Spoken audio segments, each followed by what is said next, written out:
محبت کرے گا اللہ تعالیٰ اس کے گھر سے خانہ کعبہ تک ایک نور کا راستہ پیدا فرماتا ہے. اور ایک حدیث میں ہے اس جمعہ سے لے کر اگلے جمعہ تک جو کچھ بھی اس کی خطائیں ہیں اللہ معاف فرمائے. سورہ کہف کی تلاوت 2 فائدے بتائے. تیسرا سنو, سورہ کہف کی شروع کی 10 آیتیں جسے یاد ہو گئی, سورہ کہف کی شروع کی 10 آیتیں جسے یاد ہو گئی, میرے آقا فرماتے ہیں دنیا کا سب سے بڑا فتنہ دجال, اللہ اس سے بھی اسے محفوظ رکھے. دجال کے فتنے سے محفوظ رہنے کے لیے سورہ کہف کی تلاوت ہر جمعہ کیا کرو گھروں میں, یا تو پھر کسی کی اچھی قرات میں سنا کرو تاکہ دونوں ثواب برابر. تلاوت کرنے کی اور سننے کے ثواب.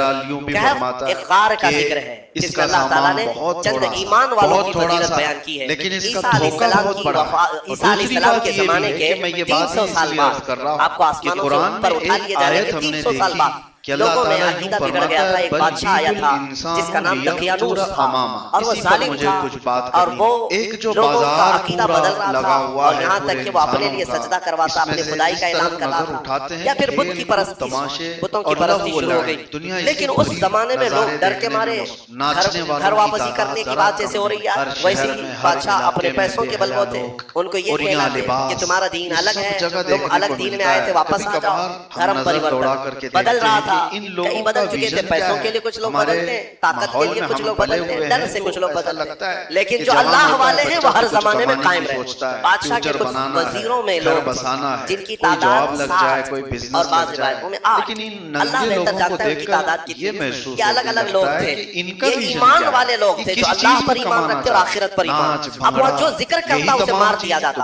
تو ان لوگوں نے ایک دن مشورہ کیا کہ اس شہر کو چھوڑ کر ہم دور چلے جاتے ہیں اپنے ایمان کی حفاظت کریں. اب یہاں ایمان بچانا بہت مشکل ہو گیا ہے, ورنہ بادشاہ کے سامنے سر جھکانا پڑے گا, شرک اور کفر کرنا پڑے گا. ہم چلتے ہیں شہر سے باہر. یہ ساتھوں نے راتوں رات مشورہ کیا اور نکل پڑے. ان کے ساتھ ایک کتا ہو گیا, اصحاب کہف کا کتا تھا, ساتھ میں چلتا رہا, اور یہ لوگ آبادی سے بہت دور نکل کر باہر گئے, اور ایک غار تھا, اس غار میں ان لوگوں نے رات کو پناہ لی, سونے کے لیے چلے گئے. اور وہاں پر جب سونے کے لیے وہ لوگ گئے تو اللہ تعالیٰ فرماتا ہے فَضَرَبْنَا عَلَىٰ آذَانِهِمْ فِي الْكَهْفِ سِنِينَ عَدَدًا, ہم نے ان کے کانوں پر سالوں تک کے لیے نیند کو طاری کر دی. انسان یہ چاہتا ہے کہ اس کے سامنے بے حیائی ہو, وہ دیکھنا چاہتا ہے. گزرتے چلے گئے, بادشاہ کو کسی نے خبر کر دی کہ تیرے دربار کے یہ وزیر بھاگے.